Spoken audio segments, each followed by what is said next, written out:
Session में Vestige के जो फूड सप्लीमेंट्स हैं, हम डिजीज वाइज बात करेंगे, किस किस बीमारी में जो मोस्ट कॉमनली बीमारियां हैं। अगर मैं आप सोचे कि सारी बीमारियों में एक दिन में आप सारे कॉम्बिनेशन बता दें तो पॉसिबल नहीं है, राइट। मैंने जो मेजर कॉमन डिजीजेज हैं, सबसे ज्यादा जो कॉमन प्रॉब्लम्स हैं, उनके ऊपर मैंने ये कॉम्बिनेशन क्रिएट मतलब बनाए हैं, ऑलरेडी प्लान बुक में है, बट फिर भी एक बार ट्राई किया है कि आपको एक क्विक शॉट मिल सके। तो सबसे पहले जो सबसे मोस्ट कॉमन डिजीज है हमारे देश में, राइट, वो है हाइपरटेंशन, हाई ब्लड प्रेशर। तो थोड़ा पहले समझते हैं ब्लड प्रेशर हाई क्यों होता है, बीमारी के पीछे रीजन क्या है, फिर आपको सप्लीमेंट का कॉम्बिनेशन समझ में आएंगे। देखिए, हमारी जो ब्लड प्रेशर बढ़ने का जो सबसे प्राइमरी रीजन होता है, मेजर रीजन होता है, वो है हमारी आर्टरी, जो हमारी खून की नलियां हैं। हमारे बॉडी के अंदर ब्लड को सप्लाई करने के लिए खून की नलियां रहती हैं, राइट। आर्टरीज होती हैं और वेन्स होती हैं। तो जो हमारा लंग्स है, लंग्स से प्योर ब्लड निकलता है, ऑक्सीजनेटेड ब्लड निकलता है, और हार्ट उसे पंप करता है पूरी बॉडी के अंदर, राइट, सिर से लेकर पैर तक पूरी बॉडी में डिस्ट्रीब्यूट होता है, जिसमें ऑक्सीजन होता है, ऑक्सीजनेटेड ब्लड। ये जो ब्लड का फ्लो होता है हमारी आर्टरीज के माध्यम से होता है। और जब हम पैदा हुए थे, जब हम इस दुनिया में आए थे, तो आप ये देख रहे हैं डायग्राम में कि हमारी आर्टरीज जो है बिल्कुल क्लीन थी, इसके अंदर कुछ भी कोलेस्ट्रॉल या कुछ भी डिपोजिशन नहीं था, बिल्कुल साफ था। लेकिन जैसे जैसे हमारी एज बढ़ती है, हम बाहर का खाना पीना खाते हैं, हम हमारे घरों में हम जो ऑयल यूज कर रहे होते हैं, हम जो प्रोसेस फूड खाते हैं, इन सब चीजों में क्या होता है, जो बैड कोलेस्ट्रॉल होता है या जो कुकिंग ऑयल होता है, उसके अंदर कुछ ऐसे हार्मफुल ऑयल को मिक्स कर दिया जाता है, जिसको हम बोलते हैं पाम ऑयल, राइट। तो वो जो बैड कोलेस्ट्रॉल होता है या पाम ऑयल है या कोई भी ऐसी चीजें जो आपकी बॉडी में डाइजेस्ट नहीं हो सकती हैं, राइट, वो धीरे धीरे करके आपकी आर्टरी में डिपॉजिट होना शुरू हो जाता है, राइट। अब ये डिपॉजिट होते होते, ये डिपॉजिट होने की प्रोसेस है, जैसे हमारे बैंक में एक रिकरिंग डिपॉजिट होते हैं ना, उस आपके बैंक अकाउंट में धीरे धीरे करके डिपॉजिट होता रहता है, ठीक वैसे ही हमारी आर्टरी के अंदर एक ये रिकरिंग डिपॉजिट जैसा शुरू हो जाता है, बैड कोलेस्ट्रॉल का डिपॉजिट होना। अब ये डिपॉजिट होते होते एक सर्टेन पीरियड ऑफ टाइम आता है, जब एज 35-40 या जब ये 50-60% से ज्यादा डिपॉजिट हो चुका होता है।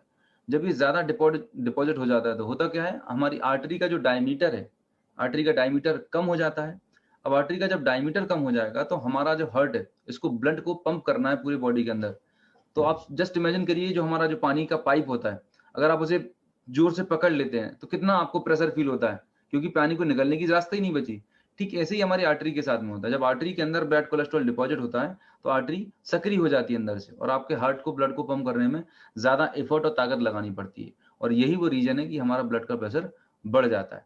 अब ब्लड प्रेशर बढ़ जाने से होता क्या है, हम डॉक्टर के पास जाते हैं, फिजिशियन के पास जाते हैं, और हमारा रूटीन चेकअप कराते हैं हम, ठीक है। सबसे पहला चेकअप वो आपको क्या रिकमेंड करते हैं, लिपिड प्रोफाइल आपको रिकमेंड करते हैं, राइट, ईसीजी रिकमेंड करते हैं। ये सब करने के बाद वो आपको कुछ मेडिकेशंस देते हैं, राइट। मेडिसिन जो आपको दी जाती हैं, राइट, एक खून को पतला करने वाली मेडिसिन आपको मिलती है, और एक बीपी को मेंटेन करने वाली मेडिसिन। ध्यान ये रखिएगा, यह सबसे मतलब इंपॉर्टेंट बात ये है कि जब कोई पेशेंट बीपी की मेडिसिन लेता है, तो उसको कब तक उसको बेनिफिट समझ में आता है, कब तक उसको फायदा लगता है, जब तक उस टेबलेट का असर है, राइट। अगले दिन सुबह फिर उसे, अगर वो टेबलेट नहीं लेता है तो कोई घबराहट है, बेचैनी है, सिर में हैवीनेस लगने लगता है, तो फिर अगले नेक्स्ट डे मॉर्निंग उसको फिर वो टेबलेट लेनी पड़ती है। इसका मतलब ये हुआ कि जो टेबलेट कंज्यूम करते हैं, कोई भी बीपी पेशेंट्स हैं, हाइपरटेंसिव पेशेंट्स हैं, वो रूट कॉज पे काम नहीं कर रही है। आई रिपीट, जो भी बीपी शुगर की टेबलेट्स हैं, हाइपरटेंशन की टेबलेट हैं, वो रूट कॉज पे काम नहीं कर रही। रूट कॉज क्या था, हमारी आर्टरीज के अंदर डिपॉजिट कोलेस्ट्रॉल। वो इस कोलेस्ट्रॉल को रिमूव नहीं करती है, वो सिर्फ टेम्परेरी कुछ टाइम के लिए हमारी आर्टरी का जो डायमीटर कम हो गया था, उसको डायलेट कर देती है। अगर ये इतना छोटा सा डायमीटर, इसको बढ़ा देगी, ये कम डायमीटर था, इसको बढ़ा दिया। तो जब आर्टरी का डायमीटर बढ़ जाएगा, तो आपके हार्ट को ब्लड को पंप करने में एफर्ट नहीं लगाना पड़ेगा। इससे क्या होता है, तो जो बीपी होता है वो कुछ टाइम के लिए नॉर्मल हो जाता है। So the point is that कि हम सालों साल, जब से बीपी डायग्नोज होता है, 5, 10, 15 साल तक दवाइयां खाते रहते हैं। और दवाइयों की जो सिचुएशन है ऐसी होती है कि पहले 2 टैबलेट शुरू होती हैं, और जैसे जैसे बीमारी बढ़ती जाती है, आपके नंबर ऑफ टैबलेट्स भी बढ़ते जाते हैं। इसका मतलब सिर्फ और सिर्फ सिम्प्टोमेटिक रिलीफ दिया जा रहा है, और पता चलता है कुछ टाइम के बाद हार्ट अटैक आ गया। डेफिनेटली जिन लोगों को बीपी शुगर की टैबलेट चल रही हैं, उनको हार्ट अटैक भी आता है। फिर हार्ट अटैक के बाद ये देख रहे हैं, बहुत कॉमन सा प्रोसीजर है जिसको हम बोलते हैं एंजियोप्लास्टी। एंजियोप्लास्टी में भी क्या किया जा रहा है, ये जो हमारी आर्टरी जो ब्लॉकेज है आपको दिख रहा है, जो नैरो आर्टरी दिख रही है, यहाँ पर एक कैथेटर से, हमारे बॉडी के अंदर एक कैथेटर डाल के एक स्टंट प्लेस कर दिया जाता है। जो आप मेटल की जो वायर दिख रहे हैं, मैश दिख रहे हैं, इसको हम बोलते हैं स्टंट, कोरोनरी स्टंट। ये स्टंट को प्लेस कर दिया गया।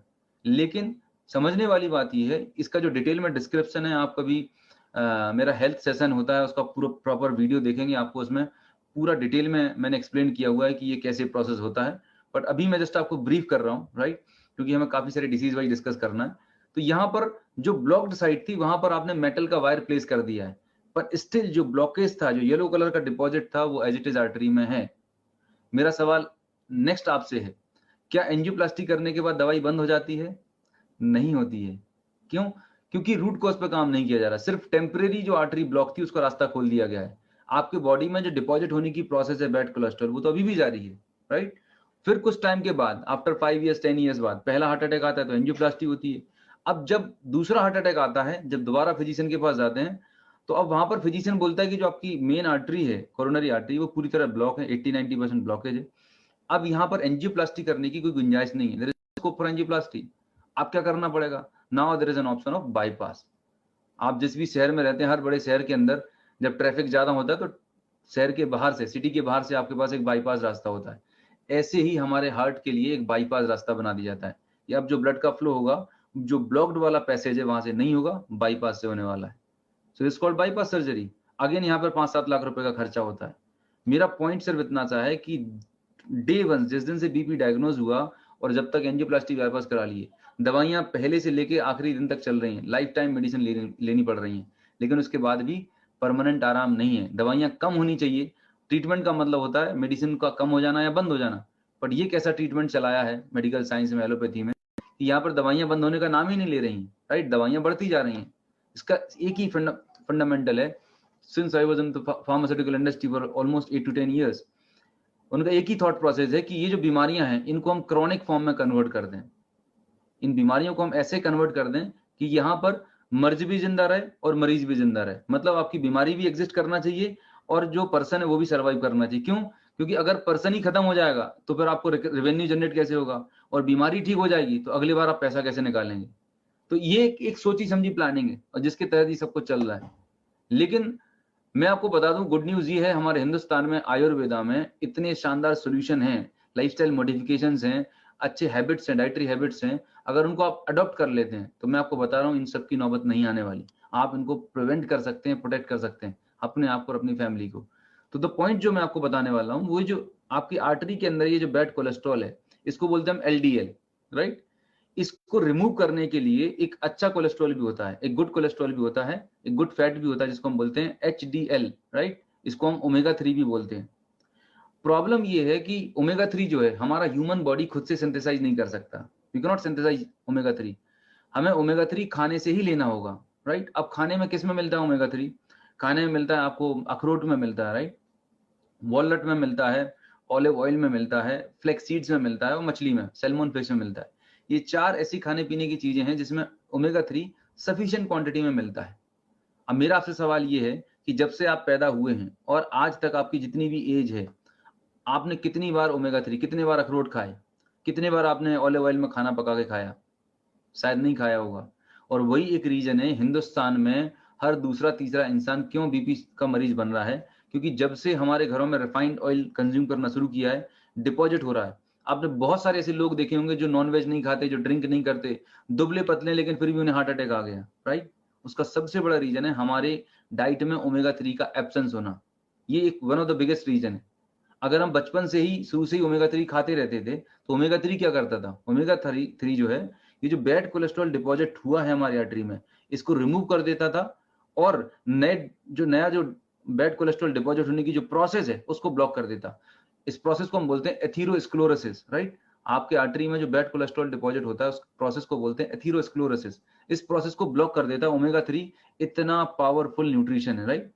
अब एक तरीका तो ये कि आप उसे आज से अपने खाने में खाना शुरू कर दें, आप अखरोट खाना शुरू कर दें, आप ऑलिव ऑयल में खाना खाएं या फ्लेक्स खाएं। अगर आप सफिशिएंट क्वांटिटी में ले सकते हैं तो बहुत अच्छी बात है।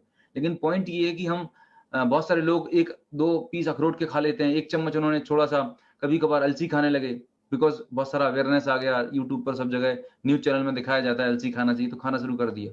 But again my dear friends, कोई भी चीज असर तभी करती है, उसका रिजल्ट तभी मिलता है जब आप उसे प्रॉपर डोज में लेते हैं, राइट। चाहे वो मेडिसिन है, चाहे वो हेल्थ सप्लीमेंट्स है। सो अगर आप थोड़ा सा अखरोट खा भी रहे हैं, राइट, या थोड़ा सा आप फ्लेक्स ले रहे हैं, उसमें उतना ओमेगा 3 नहीं मिलेगा जिससे आपके ब्लॉकेज क्लियर हो सके, राइट। तो अगर आपको कंसिस्टेंट और इफेक्टिव रिजल्ट चाहिए तो एक बहुत अच्छा स्मार्ट सोल्यूशन है जहां पर आपको सप्लीमेंट्स आपको बताए जाते हैं, तब यहाँ पर आता है वेस्टीज के फूड सप्लीमेंट्स। तो मैं आप आगे आने वाली स्लाइड्स में शेयर करता हूँ कि कौन कौन से सप्लीमेंट्स आपको लेना जरूर है। Omega 3 is one of the important supplements, along with this उसके साथ में कॉम्बिनेशन होंगे। जब बीपी डायग्नोस होता है, राइट, तो मेन चीज है, मैं आपको कुछ ये पैरामीटर्स हैं, चूंकि हम वेलनेस इंडस्ट्री में डील कर रहे हैं, तो आपको ये कुछ पैरामीटर्स, आपको कुछ रीडिंग्स के बारे में आपको इन्फॉर्मेशन होनी चाहिए कि जब आप किसी पर्सन से कंसल्ट कर रहे हैं, बातचीत कर रहे हैं। मैं आपको यहाँ पे नहीं बोल रहा हूँ कि आपको बहुत एक्सपर्ट बनना है, पर at least you should have an idea कि किसी भी हेल्थ जो मेजर बीमारियां हैं उनमें नॉर्मल पैरामीटर कितना होना चाहिए, राइट, या नॉर्मल रेंज क्या होती है। इससे आपको कम्युनिकेशन करने में अच्छा लगेगा, और जब आप किसी से बात करेंगे तो सामने वाले को लगेगा कि आपके अंदर नॉलेज है, you are a knowledgeable person. आप एज अ कंसल्टेंट बिहेव करेंगे रादर देन हमें सेल्समैन की तरह काम नहीं करना है। तो एज अ कंसल्टेंट कब काम कर पाएंगे? जब आपके पास प्रॉपर नॉलेज होगी, आपके पास आइडिया होगा। तो यहाँ पर ब्लड प्रेशर का चार्ट दिया हुआ है, यहाँ पर आप देख रहे हैं सिस्टोलिक और डायस्टोलिक। सिस्टोलिक और डायस्टोलिक का मतलब क्या होता है? सिस्टोलिक मतलब जब ब्लड को पंप करते हैं, जब हार्ट श्रिंक होता है, जब फोर्स करता है, तब ताकत लगती है और सिकुड़ता है और फैलता है, सिकुड़ता है और फैलता है। तो सिस्टोलिक मतलब सिकुड़ता है, और डायस्टोलिक मतलब अपनी ओरिजिनल सिचुएशन में आता है। Systolic and diastolic.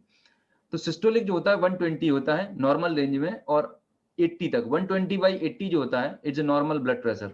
इसको हम नॉर्मल बीपी कंसिडर करते हैं। अब अगर आप किसी भी पर्सन का बीपी 120 to 129 आ रहा है, तो इसका मतलब थोड़ा सा बीपी हायर साइड पे है। अभी उसे बीपी की बीमारी हम नहीं बोल सकते, पर थोड़ा सा बढ़ा हुआ है, एलिवेटेड है। अब 130 से 139 जा रहा है तो हाई ब्लड प्रेशर है, अब वो बीपी की कैटेगरी में आ जाएगा, राइट। जो सिस्टोलिक है 130 to 139, डायस्टोलिक 80 to 89 के बीच में होगा, तो it can be considered as a high blood pressure category 1। फिर उसके बियॉन्ड जाता है, 140 से अबव जाएगा तो हाई ब्लड प्रेशर कैटेगरी 2, और 180 अबव जा रहा है, इसका मतलब बहुत ही क्रिटिकल सिचुएशन है, हमें तुरंत मेडिकल सलाह लेने की जरूरत पड़ती है, राइट। तो ये बीपी की रीडिंग्स होती हैं। जनरल रीडिंग, जनरल कितना होना चाहिए? 120/80 is a normal blood pressure.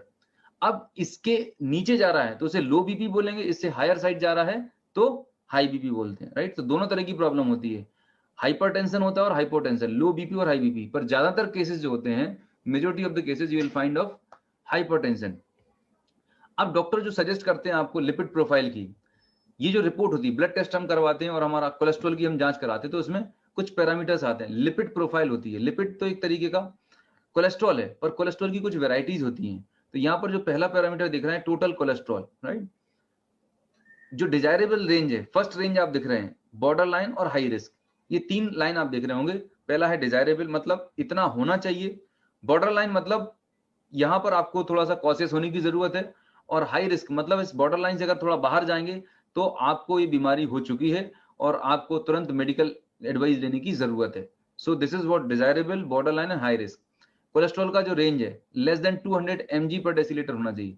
जब आपकी ब्लड रिपोर्ट आती है, जनरली किसी भी रिपोर्ट में ये रेफरेंस रेंज लिखी रहती है, टेस्ट रेंज लिखी रहती है और रेफरेंस रेंज लिखी रहती है। तो यहाँ पर लेस देन 200 mg कोलेस्ट्रॉल होना चाहिए। ट्राइग्लिसराइड जो होते हैं, ये सब के सब जो हैं, ट्राइग्लिसराइड भी अगेन हार्मफुल होता है हमारे बॉडी के लिए। अगर ये टीजी लेवल बढ़ रहा है तो ये इंडिकेट कर रहा है कहीं ना कहीं हाइपरटेंशन की प्रॉब्लम या आने वाले टाइम में कार्डियोवास्कुलर डिजीज होने वाली है। तो ये लेस देन 150 होना चाहिए डिजायरेबल। एचडीएल जो होता है, एचडीएल हाई डेंसिटी लिपोप्रोटीन, ये होता है गुड कोलेस्ट्रॉल। एचडीएल जो होता है वो गुड कोलेस्ट्रॉल होता है, और एलडीएल जो होता है ये बैड कोलेस्ट्रॉल होता है, राइट। तो ये जो रीडिंग्स हैं, इन रीडिंग के हिसाब से हमें होना चाहिए। और आइडियली तो मैं आपको बोलूंगा कि एनुअली आपका एक बार कंप्लीट बॉडी चेकअप आपको कराते रहना चाहिए, जिससे आपकी बर्थडे हो सकती है या आपका एक फैमिली का कोई भी एक मंथ आप फिक्स कर लें, एनुअल डेट फिक्स कर लें, जिससे आपके पास रिकॉर्ड हो। इससे फायदा ये होता है कि जब आप एनुअल अपना चेकअप कराते हैं तो you are aware of the fact कि आपकी अगर ब्लड रिपोर्ट से फॉर एग्जांपल कोलेस्ट्रॉल का लेवल लेस देन 200 होना चाहिए, पर आपकी रिपोर्ट में 220 आया या 210 आया, इसका मतलब अभी आपको तुरंत करेक्टिव मेजर्स लेने की जरूरत है। क्योंकि अगर आपने अभी कंट्रोल नहीं किया तो आने वाले टाइम में ये 240 250 चला जाएगा and you will be under risk.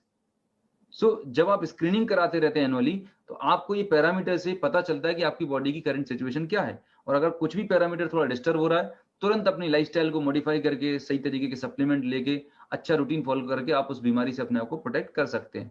सो ये कुछ बेसिक टेक्निकल पैरामीटर्स होते हैं जब हम बीपी की बात कर रहे होते हैं। नाउ बात आती है कि सर क्या कॉम्बिनेशन देना चाहिए, राइट। तो मैंने सबसे पहला कॉम्बिनेशन बनाया थंब रूल। बीपी हो, शुगर हो, थायराइड हो, मतलब मेजोरिटी ऑफ डिजीजेज में ये सप्लीमेंट्स सबसे इंपॉर्टेंट है। ओमेगा 3 होना बहुत जरूरी है। मतलब क्रेल ऑयल, फ्लेक्स ऑयल और कोकोनट ऑयल, ये मैंने लिखे हैं प्रायोरिटी। सबसे टॉप प्रायोरिटी पे अगर किसी को सजेस्ट करना है तो क्रेल ऑयल, सेकंड प्रायोरिटी पे देना है तो फ्लेक्स, और थर्ड प्रायोरिटी पे क्रेल ऑयल। फ्लेक्स और क्रेल में आप कुछ भी कर सकते हैं, बट अगर इन तीनों में अगर आप सबसे पूछेंगे बेस्ट क्या है सर, तो curl oil is the best. ये ओमेगा 3 का सबसे बेस्ट बायो अवेलेबल फॉर्म होता है। अब यहाँ पर एक चैलेंज आता है कि सर अगर कोई वेजिटेरियन है तो क्या करें, तो डेफिनेटली आपको फिर फ्लेक्स ऑयल या कोकोनट ऑयल की तरफ जाना पड़ेगा। अगर किसी को वेज नॉन वेज का फर्क नहीं पड़ता तो गो हेड फॉर क्रेल ऑयल, पहला पैरामीटर। दूसरा पैरामीटर, अगर आप किसी ऐसे पर्सन को मिल रहे हैं जो अफोर्डिंग नहीं है, हमेशा ध्यान रखिएगा कि जब आप किसी से आप कंसल्ट करते हैं, डिस्कस करते हैं, उसकी हेल्थ के बारे में जानते हैं, सबसे पहले आपको उसकी फाइनेंशियल सिचुएशन अंडरस्टैंड करनी है कि उसका प्रोफेशनल बैकग्राउंड क्या है, उसकी सोशल इकोनॉमिक स्टेटस क्या है, वो कितने तक अफोर्ड कर सकता है। तो हमेशा आपको उसकी जगह बैठ के आपको देखना है कि वो कितना अफोर्ड कर सकता है और आप कितना अच्छा कॉम्बिनेशन मिनिमम में बना के दें जिससे उसको अच्छे रिजल्ट मिले, राइट। तो अफोर्डेबिलिटी फैक्टर भी यहाँ पे काम करता है। अब जैसे क्रेल ऑयल की बात करूं तो 1000 रुपीज का बॉटल आता है, लेकिन फ्लेक्स ऑयल आता है 500 की बॉटल, राइट। और आपको लग रहा है कि मुझे 2 से 3 कॉम्बिनेशन देना है, 1000 से 1500 का मुझे सप्लीमेंट देना जरूरी है, तो फिर यहाँ पर हमें अपना कॉमन सेंस यूज करना है। तो दो चीजें, सबसे पहले तो आपने पर्सन को आइडेंटिफाई किया, पहले डिसीज आइडेंटिफाई किया, फिर डिसीज की सीवियरिटी, वो कितनी कॉम्प्लिकेटेड डिसीज है, उसके बाद उसकी फाइनेंशियल सिचुएशन। इन तीनों को ध्यान में रखते हुए आपको कॉम्बिनेशन आपको सजेस्ट करने। अब यहाँ पर मैंने जितने चार्ट में बताए हैं, जरूरी नहीं है आपको सारे कॉम्बिनेशन देना बहुत जरूरी हो, पर एटलीस्ट किसी भी चार्ट में शुरू के जो 3 कॉम्बिनेशन है, 3 प्रोडक्ट्स, ये तो मैंडेटरी है, असेंशियल है, ये तो देना ही देना है। उसके बाद अगर पेशेंट अफोर्डिंग है, वो कंज्यूम करना चाहता है, लेने के लिए इंटरेस्टेड है, तो आप फिर उसमें लेटर ऑन चौथा, पांचवा, छठवा सप्लीमेंट भी आप ऐड कर सकते हैं। पर शुरू के 3 और 4 सप्लीमेंट किसी भी डिजीज में अगर आप देखेंगे चार्ट में, तो ये टॉप मोस्ट प्रायोरिटी पे देना ही देना, ये टॉप प्रायोरिटी पे। उसके बाद फिर उनको एज पर उस पेशेंट रिक्वायरमेंट, एज पर उसकी सीवियरिटी के हिसाब से आपको कॉम्बिनेशन चूज करना है। सो क्रिल, कोकोनट और फ्लेक्स, ये कोई भी एक दे सकते हैं, एक एक देना है, आफ्टर मील देना है। आयुशांति का प्रो कार्ड है, प्रो कार्ड के अंदर अर्जुन की छाल होती है, अश्वगंधा होता है, और भी काफी सारे, गार्लिक होता है, ये आपके लिपिड प्रोफाइल को मेंटेन करने में हेल्प करता है। Coenzyme Q10 again cardiac muscles के लिए बहुत एसेंशियल होता है। Spirulina again it's multivitamin, right. L arginine heart के लिए one of the best tonic माना जाता है, और ये आप एक पाउच 200 ml पानी में सुबह ब्रेकफास्ट के टाइम पे दे सकते हैं, एंड कुकिंग जो करनी है राइस ब्राइन ऑयल में। सो ये एक बेसिक कॉम्बिनेशन था। हाइपरटेंशन, जिन लोगों को बीपी हाई है। अब यहाँ पर आपको जो मैंने आपको बताया, प्रायोरिटी आपको रखना है टॉप 3 सप्लीमेंट्स की, टॉप 3 to 4 सप्लीमेंट्स की। अब इसके बाद वो अफोर्डिंग है तो एलआरजिनाइन ऐड कर दें, नहीं अफोर्डिंग तो एलआरजिनाइन रहने दें, और राइस ब्राइन ऑयल तो मस्ट है। कहीं पर भी आप सप्लीमेंट कॉम्बिनेशन दे रहे हैं, rice bran oil thumb rule है, देना ही देना है, बिना इसके काम नहीं बनने वाला, बिकॉज ये एक बहुत ही एसेंशियल पार्ट है। जब तक इसे चेंज नहीं करेंगे, बीपी, शुगर, थायराइड, ओबेसिटी में आराम नहीं मिलने वाला। तो ये हमें ऐड करना है सब जगह। Now coming to the next, अगली डिसीज पे बात कर रहे हैं, टाइप 2।